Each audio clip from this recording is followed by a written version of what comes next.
Hello and welcome to the accounting class.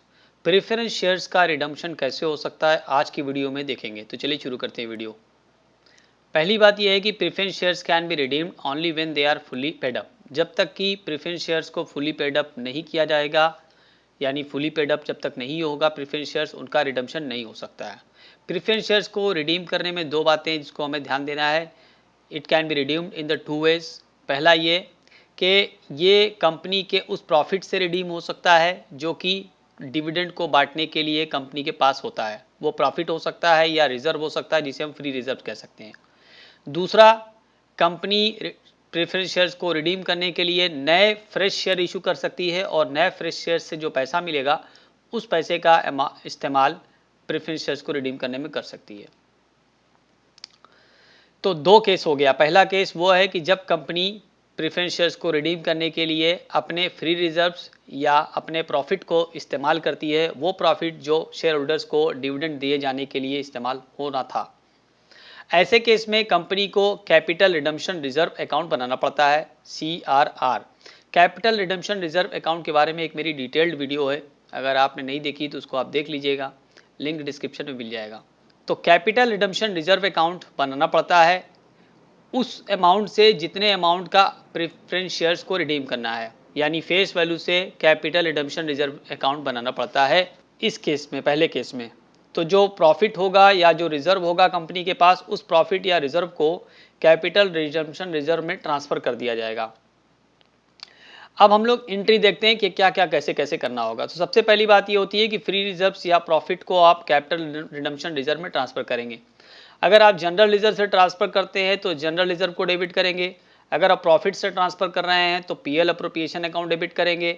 अगर आप dividend equalisation reserve को transfer कर रहे हैं तो डिविडेंड इक्वलाइजेशन रिजर्व को डेबिट करेंगे। यानी जो भी आप रिजर्व को या प्रॉफिट को इस्तेमाल कर रहे हैं उसको आप डेबिट करेंगे और उसको आप ट्रांसफर कर रहे हैं कैपिटल रिडम्पशन रिजर्व में, तो कैपिटल रिडम्पशन रिजर्व अकाउंट को क्रेडिट कर देंगे। दूसरा होता है, अगर आप करेंट एसेट्स को बेचते हैं और उससे मिलने वाले पैसे का इस्तेमाल रिडम्पशन में करते हैं, तो करेंट एसेट को बेचने की जो एंट्री होती है वो एंट्री भी यहाँ करनी पड़ जाएगी। डिपेंड करता है कि क्वेश्चन में वो दिया है या नहीं दिया है। तो bank account debit to current asset, जो भी करेंट एसेट आपने बेचा उसको यहाँ क्रेडिट कर देंगे। तीसरा होता है रिडीमेबल प्रेफरेंस शेयर्स कैपिटल को आप प्रेफरेंस शेयर होल्डर में ट्रांसफर करेंगे। अब ये दो तरीके से हो सकता है। अगर रिडम्पशन आप पार पे करते हैं तो एंट्री ये होगी, अगर प्रीमियम पे करते हैं तो वो एंट्री दूसरी होगी जो नेक्स्ट स्लाइड में मैं बताऊंगा। पार पर रिडम्पशन का मतलब ये होता है कि जितना फेस वैल्यू है शेयर का, आप उतना ही पैसा शेयर होल्डर को लौटा रहे हैं। प्रीमियम पर रिडम्पशन का मतलब ये होता है कि फेस वैल्यू जितनी है उससे कुछ ज़्यादा पैसा आप उसे लौटा रहे हैं। तो अगर आप पार पे रिडम्पशन करेंगे तो एंट्री होगी redeemable preference share capital account debit to share holder account, ये पार वैल्यू या नॉमिनल वैल्यू है।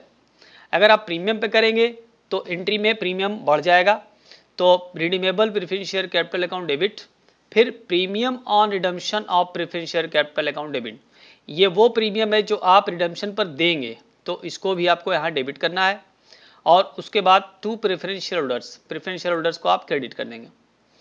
अब सवाल ये होता है कि ये प्रीमियम जो आप देंगे, इस प्रीमियम का इस्तेमाल कहाँ से होगा, इसकी व्यवस्था कहाँ से करी जाएगी। इसको आप सिक्योरिटीज़ प्रीमियम से ले सकते हैं या प्रॉफिट से भी ले सकते हैं। आप सिक्योरिटीज़ प्रीमियम के बारे में आप पढ़ सकते हैं या देख सकते हैं मेरी वीडियो सिक्योरिटीज़ प्रीमियम का यूटिलाइजेशन, उसमें बताया गया है कि सिक्योरिटीज़ प्रीमियम का कहाँ कहाँ इस्तेमाल हो सकता है। तो उसके इस्तेमाल में या यूटिलाइजेशन में एक पॉइंट ये भी था कि सिक्योरिटीज़ प्रीमियम का इस्तेमाल premium on redemption of preference shares में कर सकते हैं। ये सिक्योरिटीज़ प्रीमियम क्या है? ये वो प्रीमियम है जब आपने शेयर या डिबेंचर को इशू किया होगा प्रीमियम पर, तो ये प्रीमियम आपने मंगाया होगा, तो ये सिक्योरिटीज़ प्रीमियम इशू से रिलेटेड है। और ये प्रीमियम जिसको आप क्रेडिट कर रहे हैं, ये वो है जो आप रिडम्पशन पर शेयर होल्डर्स को देंगे। तो सिक्योरिटीज़ प्रीमियम आया है, सिक्योरिटीज़ प्रीमियम जो डेबिट कर रहे हैं, और ये सिक्योरिटीज़ प्रीमियम आपका, यानी ये प्रीमियम आपका चला जाएगा। तो सिक्योरिटीज़ प्रीमियम का अगर इस्तेमाल करेंगे तो सिक्योरिटीज़ प्रीमियम को डेबिट करेंगे। अगर प्रॉफिट एंड लॉस अकाउंट को करेंगे तो PL अप्रोप्रिएशन डेबिट करेंगे और to premium on redemption of preference shares credit कर देंगे। अब क्या होगा, लास्ट एंट्री होगी प्रेफरेंस शेयर्स को अब आप रिडीम कर देंगे, preference share holders account debit to bank account, ये लास्ट एंट्री थी। इसके बाद हम लोग एक क्वेश्चन लेते हैं समझने के लिए। एक कंपनी है hello limited, it has issue of 2000 10% redeemable preference shares of 100 each, repayable at a premium of 10%। एक कंपनी के पास 2000 रिडीमेबल प्रेफरेंस शेयर्स 100 रुपये वाले थे और वो इस 2000 शेयर्स को प्रीमियम पर रिडीम करना चाहती है। These shares are to be redeemed out of the accumulated reserves, और कहाँ से करना चाहती है, उसके पास जो रिजर्व है वो उससे करना चाहती है। Which were more than the necessary sum required for the redemption, वो कहा जा रहा है कि कंपनी के पास पर्याप्त मात्रा में रिजर्व था तो आसानी से वो इस रिजर्व का इस्तेमाल कर सकती है रिडम्पशन करने में। Show the necessary journal entries in the books of the company assuming that the premium on redemption of shares has to be written off against company's securities premium reserve। देखिए यहाँ पे लिख दिया है कि जो प्रीमियम ऑन रिडम्पशन होगा उसका इस्तेमाल यानी उसको राइट ऑफ कंपनी के सिक्योरिटीज प्रीमियम से कर लेंगे। ठीक वही सारी चीज़ें जो अभी हमने आपको बताई हैं स्टेप बाय स्टेप, वो सारी चीज़ें इस क्वेश्चन में मौजूद है, वो सब कुछ करना है। तो सबसे पहले हम क्या करेंगे, जो कंपनी का एक्यूमुलेटेड रिजर्व है उसको कैपिटल रिडम्पशन रिजर्व में ट्रांसफर करेंगे। तो एंट्री होगी general reserve account debit to capital redemption reserve, ये हो गया ट्रांसफर फेस वैल्यू से। 2000 शेयर 100 रुपये वाले 2 लाख हो गए। अब दूसरी एंट्री क्या होगी, दूसरी एंट्री प्रेफरेंस शेयर होल्डर्स को जब हम ट्रांसफर करते हैं तो प्रेफरेंस शेयर होल्डर्स को क्रेडिट करते हैं। इसके लिए 10% redeemable preference share capital account debit, यानी ये वो शेयर्स हैं जिनको आपको रिडीम करना है और चूंकि रिडीम आप प्रीमियम पर कर रहे हैं 10%, तो वो प्रीमियम भी आपका डेबिट होगा। Premium on redemption of preference share debit 20,000 to preference share holders account 2,20,000। ठीक है, तो ये जो प्रीमियम है, अब इस प्रीमियम का व्यवस्था कहाँ से करना है वो भी देख लेते हैं। इस प्रीमियम को क्वेश्चन में साफ साफ लिखा हुआ है कि उसे कंपनी के सिक्योरिटीज प्रीमियम रिजर्व से राइट ऑफ करना है। तो securities premium reserve account debit to premium on redemption of preference shares capital account, ये हो गया। अब लास्ट एंट्री होगी preference share holders account debit to bank account. Preference share holders account यहाँ डेबिट कर दिया आपने, ये आपका डेबिट आ गया। अब ये preference share holders account close हो गया, क्योंकि यहाँ पर आपने डेबिट किया, इसके पहले आपने इसको यहाँ पर देखिए ये क्रेडिट किया था आपने। ठीक है, तो ये preference share holders account credit किया है और लास्ट एंट्री में इसको आपने डेबिट किया, तो ये खत्म हो गया। तो ये रहा पहला केस। अब इसमें कुछ नोट भी देख लेते हैं कि capital redemption reserve account replaces the 10% redeemable preference share capital account and the capital structure of the company remains unchanged. जब रिडम्पशन हो जाएगा तो उसमें क्या होगा, उसके बाद ये बता रहा है कि capital redemption reserve account company के प्रेफरेंस शेयर्स कैपिटल को रिप्लेस कर लेगा। यानी कंपनी की जो 10% प्रेफरेंस शेयर कैपिटल 2 लाख रुपए की थी, अब वो कम हो जाएगी, उसकी जगह पर capital redemption reserve account company में की बैलेंस शीट में शो हो रहा होगा। तो कंपनी का जो कैपिटल स्ट्रक्चर है टोटल में वो चेंज नहीं होगा, सिर्फ वो जगह बदल जाएगी। शेयर कैपिटल की जगह पर capital redemption reserve balance sheet में दिखाई जाने लगेगा, तो अमाउंट दोनों का सेम रहेगा।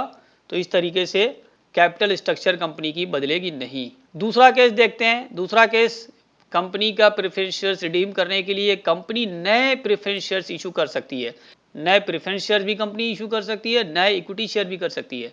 यानी प्रेफरेंस शेयर्स का रिडम्पशन करने के लिए कंपनी इक्विटी शेयर को भी इशू करके उससे पैसा जो आएगा इस्तेमाल कर सकती है, या प्रेफरेंस शेयर्स को रिडीम करने के लिए दूसरे प्रेफरेंस शेयर्स इशू करके उससे जो पैसा आएगा उसका भी इस्तेमाल कंपनी प्रेफरेंस शेयर्स को रिडीम करने में कर सकती है। इसीलिए यहाँ लिखा हुआ है in this case share capital account raised by fresh issue. Fresh issue में मैंने लिख दिया है प्रेफरेंस या equity shall take the place of redeemable preference share capital account after redemption.